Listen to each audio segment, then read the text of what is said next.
যথেষ্ট গুৰুত্বপূৰ্ণ আৰু এই বিষয়টোৱে যথেষ্ট বিগত প্ৰায় 1.5 মাহ ধৰি দিল্লীবাসীক জ্বলা-কলা খুৱাইছে। দেৱ এইখিনিতে ক'ব লাগিব যে আজিৰ দিনটোত বিশেষকৈ বতৰ বিজ্ঞান কেন্দ্ৰৰ যি আগতীয়া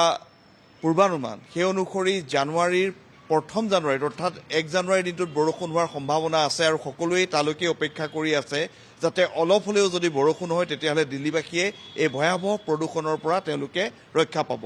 ইতিমধ্যে ৰেড এলাৰ্ট ঘোষণা কৰিছে বিশেষকৈ বিমান চলাচলৰ ক্ষেত্ৰত 200খন বিমান বাতিল হৈছে 128খন বিমানৰ উৰণ আৰু অৱতৰণত বিলম্ব হৈছে বা ডিলেড হৈছে ৰুট ডাইভাৰ্ট কৰা হৈছে ইয়াৰ উপৰিও যি ট্ৰেইন আছে ট্ৰেইনসমূহ চলাচল কৰাটো যথেষ্টখিনি অসুবিধাৰ সৃষ্টি হৈছে বহুকেইখন ট্ৰেইন আজি দিল্লীৰ পৰা যিখিনি ট্ৰেইন পুৱাৰ ভাগত যাত্ৰা কৰিবলগীয়া আছিল সেই ট্ৰেইনসমূহ বিলম্ব হৈছে গতিকে স্বাভাৱিকতেই এক বতৰৰ যিটো প্ৰকোপ বুলি কোৱা হয় সেই প্ৰকোপৰ ফল দিল্লীবাসীয়ে যেন লাভ কৰিছে বিশেষকৈ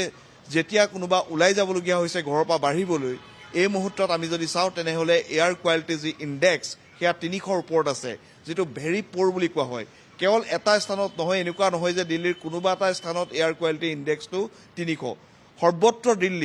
দিল্লীৰ সীমান্তৰ পৰা আৰম্ভ কৰি দিল্লী এনচিআৰ নয়ডা ফৰিদাবাদ এই আটাইখিনি যি অঞ্চল আছে বৃহত্তৰ দিল্লী এনচিআৰ ৰাষ্ট্ৰীয় ৰাজধানী ক্ষেত্ৰ পৰিসৰ আছে সকলোতেই এয়াৰ কোৱালিটি ইণ্ডেক্স 300ৰ ওপৰত গতিকে তাৰ পৰাই অনুমান কৰিব পাৰি যে কেনেকুৱা এক ভয়াৱহ পৰিৱেশত বিগত 1.5 মাহ ধৰি দিল্লীৰ যিসকল নাগৰিক আছে তেওঁলোকে জীৱন যাপন কৰিবলগীয়া হৈছে ইতিমধ্যে শিক্ষানুষ্ঠানসমূহ অনলাইন মোডত কৰা হৈছে বন্ধ কৰি দিয়া হৈছে বহুকেইখন বিদ্যালয় বা নটিফিকেশ্যন দিল্লীৰ শিক্ষা বিভাগে জাৰি কৰিছে এই ভয়াৱহ প্ৰদূষণৰ ওপৰত আৰু তাৰ ওপৰত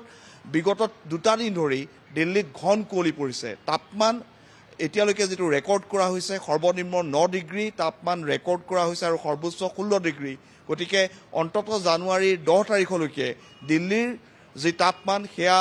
হয়তো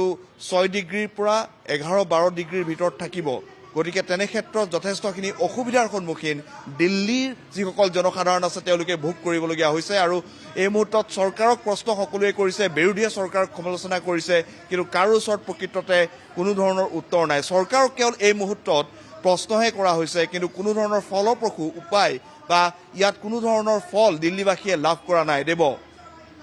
নিশ্চয়কৈ প্ৰাঞ্জলে এটা কথা ক'ব লাগিব যে চৰকাৰখনক বাৰম্বাৰ প্ৰশ্ন সোধা হৈছে চৰকাৰখন এক প্ৰকাৰৰ ব্যতিব্যস্ত হৈ পৰিছে এই বিশেষ সমস্যাটোক লৈ কিন্তু তাৰ পাছতো কোনো ধৰণৰ প্ৰতিকাৰ বা কোনো ধৰণৰ সমাধান এই মুহূৰ্তলৈকে দেখিবলৈ পোৱা নাই আৰু তাৰ পৰিণতি এতিয়া ভোগ কৰিবলগীয়া হৈছে দিল্লীবাসীয়ে বিগত